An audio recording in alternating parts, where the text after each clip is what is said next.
Eastern Afghanistan में एक खूंखार तालिबानी कमांडर अहमद शाह अमेरिकी मरीन जवानों को ढूंढ ढूंढ कर मार रहा था। वह इतना खतरनाक था कि किसी भी गांव में घुसकर सरेआम कत्ल करवा देता था। कुछ जवान उसके इलाके में बुरी तरह फंस चुके थे। उन्हें दौड़ा दौड़ा कर मारा गया, जहां उन्हें पानी तक नसीब नहीं हुआ। सर्वाइवल की ऐसी सच्ची जंग आपने आज से पहले कभी नहीं देखी होगी। हम बच जाएंगे ना? हम बिल्कुल ठीक हैं।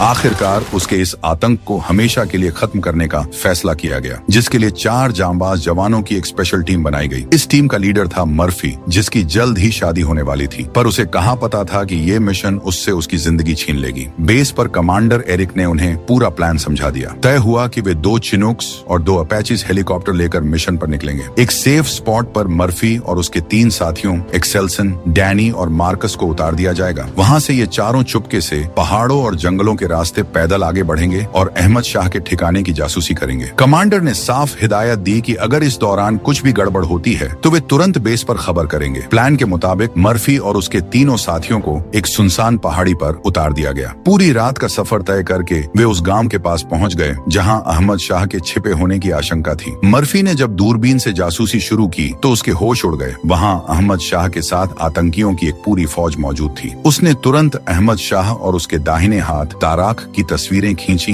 इसके बाद मर्फी ने अपने साथियों को आराम करने के लिए कहा और वे पेड़ों की झाड़ियों के पीछे खुद को छिपाकर सो गए। कुछ देर बाद अचानक घंटियों की आवाज से उनकी नींद खुली। पता चला कि कुछ स्थानीय चरवाहे वहां बकरियां चराने आए थे। इसी बीच एक चरवाहे का पैर गलती से मार्कस पर पड़ गया और उनकी मौजूदगी उजागर हो गई। अमेरिकन कमांडोज को सामने देख चरवाहे डर कर भागने लगे, लेकिन टीम ने मुस्तैदी दिखाते हुए तीनों चरवाहों को पकड़ लिया। डैनी ने तुरंत इस गड़बड़ की जानकारी बेस को देने के लिए रेडियो चालू किया, लेकिन पहाड़ियों के कारण रेडियो काम नहीं कर रहा था। मजबूरन मर्फी को सैटेलाइट फोन निकालना पड़ा। सिग्नल बहुत खराब थे, पर जैसे ही कमांडर एरिक लाइन पर आए फोन कट गया। अब न तो सैटेलाइट फोन काम कर रहा था और न ही रेडियो। वे पूरी दुनिया से कट चुके थे। इस नाजुक सिचुएशन को संभालने के लिए मर्फी ने एक खौफनाक सुझाव दिया। उसने कहा कि मिशन को बचाने के लिए इन चरवाहों को यहीं मारकर दफनाना होगा, क्योंकि अगर इन्हें जिंदा छोड़ा गया तो ये गांव में जाकर सबको बता देंगे। अहमद शाह सतर्क हो जाएगा और चारों घिर जाएंगे। लेकिन मार्कस किसी भी कीमत पर इन बेगुनाह लोगों को मारने के लिए तैयार नहीं था। इस पर एक्सेल्सन ने उसे याद दिलाया कि इसी अहमद शाह ने पिछले हफ्ते उनके 20 मरीन जवानों को बेरहमी से मारा था और अगर आज वे पीछे हटे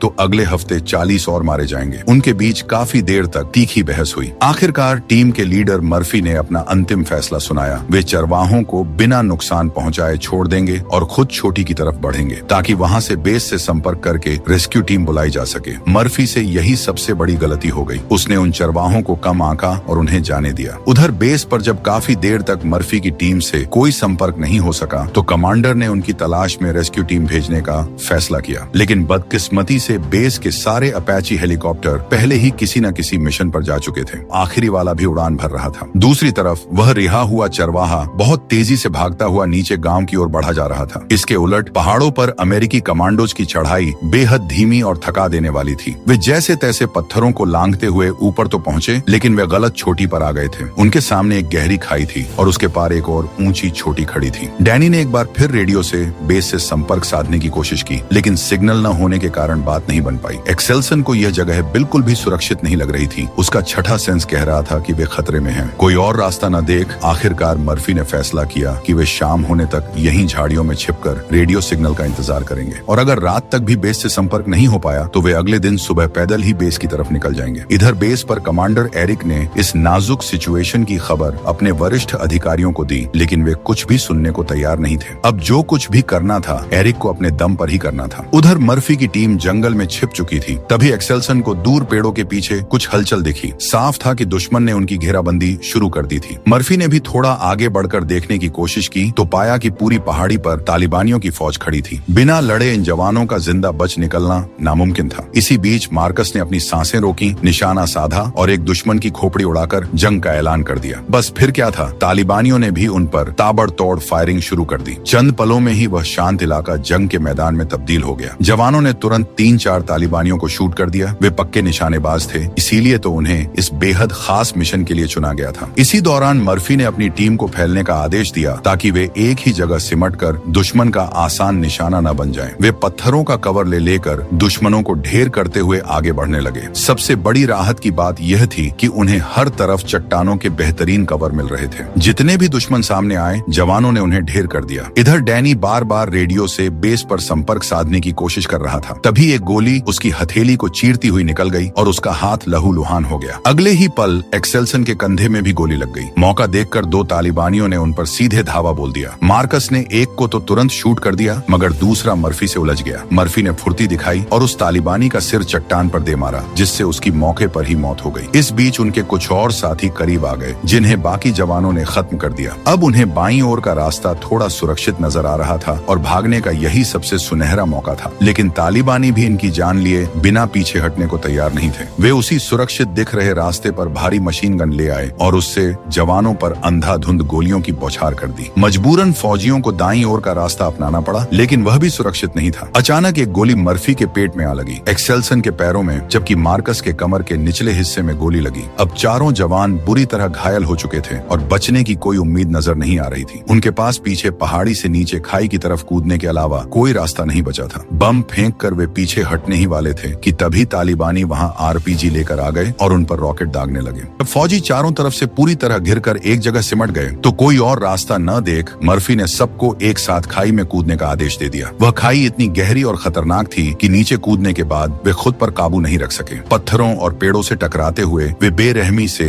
नीचे की तरफ लुढ़कते चले गए। खाई में गिरने के बाद उन सबकी हालत खराब हो गई। मार्कस की बंदूक भी कहीं खो गई। जैसे तैसे वे इस जानलेवा हादसे से संभल कर खड़े ही हुए थे कि तभी पहाड़ी के ऊपर से तालिबानियों ने फिर से गोलियां बरसानी शुरू कर दी। इस बार अच्छी बात यह थी कि नीचे उनके पास छिपने के लिए अच्छा खासा पत्थरों का कवर मौजूद था। इसी बीच किस्मत ने उनका थोड़ा साथ दिया और मार्कस को उसकी खोई हुई गन वापस मिल गई। लेकिन तभी मर्फी के पैरों में एक और गोली लग गई। जवाब में अमेरिकी फौजियों ने भी पलटवार करते हुए गोलियां बरसानी शुरू कर दी। इस भीषण गोलीबारी में डैनी की जांघ पर भी एक गोली आ लगी। तालिबानी लड़ाके पहाड़ी से नीचे उतर आए और उन्होंने इस सुरक्षित जगह को पल भर में नरक बना दिया। अमेरिकी जवानों को वहां से पीछे हटना पड़ा। तभी एक जोरदार धमाका हुआ, जिसकी जद में आकर मर्फी वहीं गिर पड़ा। दर्द के मारे डैनी की भी सांसें फूलने लगी और वह भी जमीन पर आ गिरा। मार्कस उसे घसीटकर सुरक्षित जगह ले जाने लगा और इस दौरान डैनी घायल हालत में भी लगातार गोलियां दागता रहा। जंग मिशन से ज्यादा उनके सर्वाइवल की जंग बन चुकी थी। वे चारों किसी तरह वहां से बचकर चट्टानों के नीचे छिप गए। डैनी की हालत बेहद नाजुक हो चुकी थी, लेकिन उसका जज्बा ऐसा था कि वह इस हाल में भी लड़ने की बात कर रहा था। मार्कस की मेडिकल किट कहीं खो चुकी थी, इसलिए डैनी का खून रोकने के लिए उसने मजबूरी में मिट्टी को उसके जख्म के अंदर ठूंस दिया। तभी उन्हें पता चला कि मर्फी को भी पेट में गोली लगी है। इससे पहले कि वे कुछ कर पाते, तालिबानी एक बार फिर उनके सिर पर आ पहुंचे। दर्द और बेबसी में डैनी रोने लगा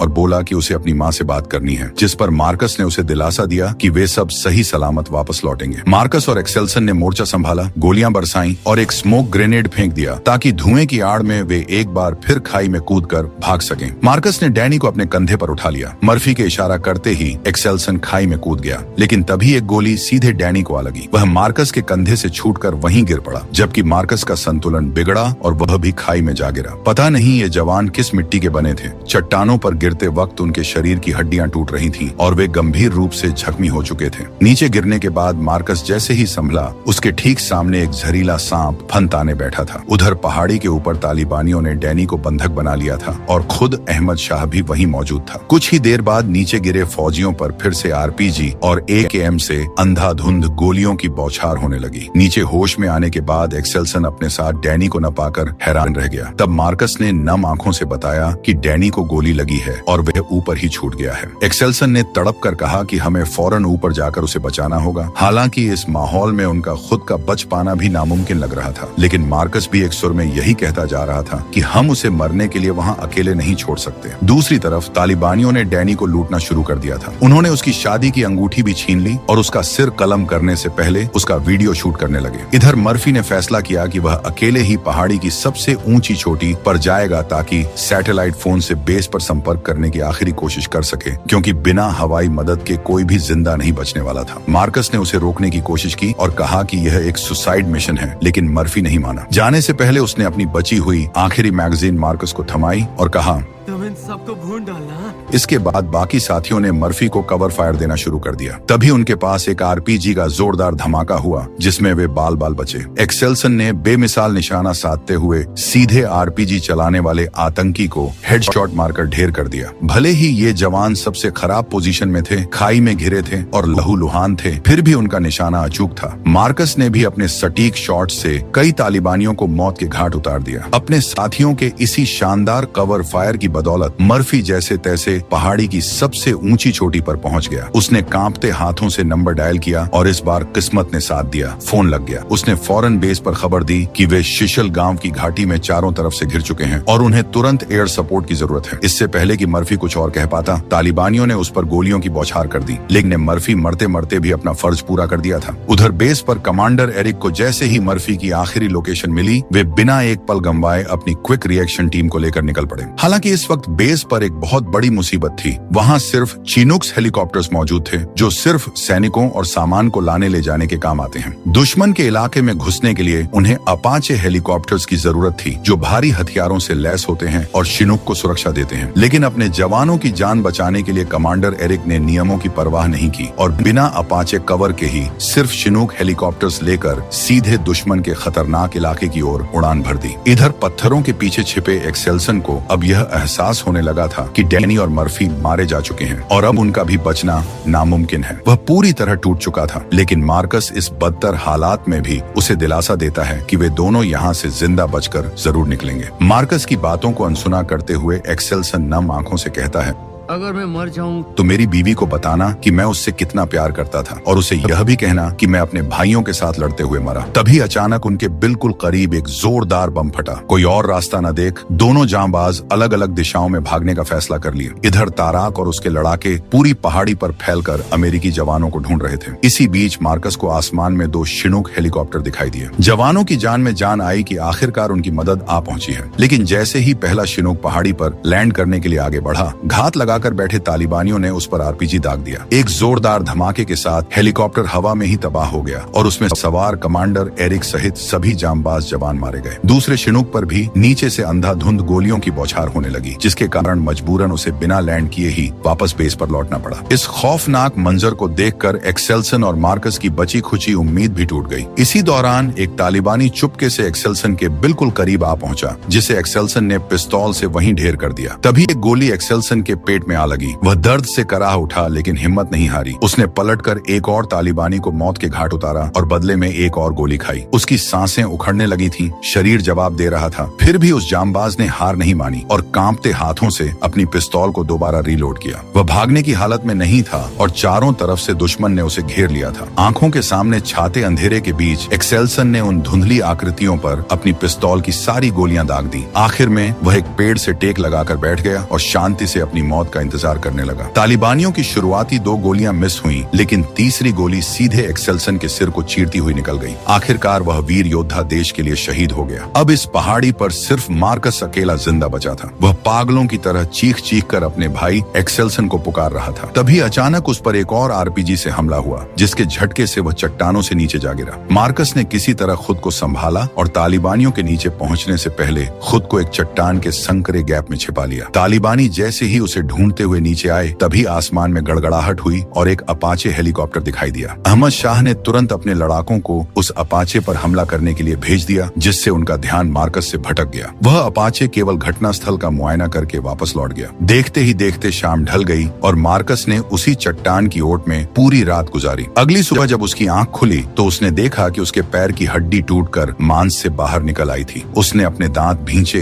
एक झटके में हड्डी को वापस फिक्स किया और उस जगह को छोड़ दिया। आगे चलकर उसे पानी का एक गड्ढा मिला, जिसमें उसने बिना सोचे सीधे छलांग लगा दी और जी भरकर अपनी प्यास बुझाई। लेकिन तभी वहां कुछ स्थानीय अफगानी नागरिक आ धमके। मार्कस ने तुरंत बम निकाला और उन्हें दूर रहने की चेतावनी दी। उनमें से एक गुलाब नामी अफगानी शख्स ने शांत रहकर मार्कस को समझाने की कोशिश की कि वे उसके दुश्मन नहीं हैं। इसी बीच पहाड़ी के ऊपर से तालिबानियों की आवाजें आने लगी। अब गुलाब पर भरोसा करने के अलावा मार्कस के पास और कोई चारा नहीं था। मजबूरन उसने उनकी मदद ली। दरअसल मार्कस को बचाने वाला यह अफगानी उसी गांव का बासिंदा था जहां दहशत फैलाने के लिए तालिबानियों ने एक आदमी का सिर कलम कर दिया था। जब गुलाब उस घायल अमेरिकी जवान मार्कस को अपने गांव लेकर आया तो हर कोई उसे खौफ भरी नजरों से देख रहा था। ग्रामीणों के दिलों में दहशत थी कि अगर इस बात की भनक तालिबानियों को लग गई तो पूरे गांव पर मुसीबतों का पहाड़ टूट पड़ेगा। लेकिन गुलाब ने किसी की एक न सुनी। उसने अपनी सदियों पुरानी पश्तून परंपरा का मान रखा और मार्कस को अपने गुप्त ठिकाने पर पनाह दे दी। गांव वालों के इस बदले हुए बर्ताव के बीच मार्कस को अब समझ आ चुका था कि गुलाब ही उसकी आखिरी उम्मीद है। उसने गुलाब पर पूरा भरोसा करके अपने सबसे करीबी अमेरिकी बेस के लिए एक गुप्त चिट्ठी लिखी जिसमें उसने अपनी लोकेशन और जिंदा होने की बात बताई। गुलाब ने भी बिना वक्त गंवाए अपने सबसे वफादार साथी को बुलाया, उसे वह चिट्ठी थमाई और वह जांबाज साथी अपनी जान जोखिम में डालकर अमेरिकी बेस के सफर पर निकल पड़ा। इधर तालिबानी लड़ाके जमीन पर गिरे खून के कतरों का पीछा करते हुए आखिरकार गांव की दहलीज तक आ पहुंचे। अगले ही पल वे गांव के अंदर घुस आए और जबरन घरों की तलाशी शुरू कर दी। गुलाब ने जब उन्हें रोकने की कोशिश की तो बेरहम ताराक ने उसे बुरी तरह पीट दिया। वे जबरदस्ती गुलाब के घर में घुस गए और मार्कस को ढूंढ निकाला। वे उसे घसीटते हुए बाहर ले आए ताकि सरेआम उसका सिर कलम किया जा सके। ताराक ने मार्कस के सिर को लकड़ी पर रखा और जैसे ही उसकी गर्दन पर चाकू ताना अचानक गोलियां चलने लगी। दरअसल अब गुलाब इन आतंकियों की मनमानी रोकने के लिए अपने वफादार साथियों की पूरी फौज लेकर मैदान में उतर चुका था। गांव वालों को हथियारों के साथ डटकर खड़ा देख ताराक को समझ आ गया कि यहाँ उसकी दाल नहीं गलने वाली। आखिरकार ताराक को वहाँ से दुम दबाकर भागना पड़ा, लेकिन जाने से पहले वह धमकी दे गया कि पूरे गांव को इस गुस्ताखी की भारी कीमत चुकानी होगी। आतंकियों के जाते ही गांव वालों के बीच तनाव और बढ़ गया। वे डर के मारे आपस में ही बहस करने लगे कि एक अमेरिकी की खातिर वे पूरे गांव को मौत के कुएं में ढकेल रहे हैं। माहौल को बिगड़ता देख मार्कस ने चुपके से गुलाब के बेटे को पास बुलाया और उससे एक चाकू मांगा, लेकिन उसको अंग्रेजी समझ नहीं आई और वह चाकू की जगह एक जिंदा बतख उठा कर ले आया। तभी गुलाब वहाँ पहुँच गया। उसने चाकू निकाला और मार्कस के सामने ही उस बतख को काटने लगा। उसे लगा कि अमेरिकी जवान भूखा है और बतख का मीट खाना चाहता है। तब मार्कस ने हाथ के इशारों से उसे समझाया कि उसे चाकू अपने पैर के इलाज के लिए चाहिए। खैर, चाकू मिलते ही मार्कस अपने पैरों में धंसे आरपीजी ग्रेनेड के नुकीले टुकड़ों को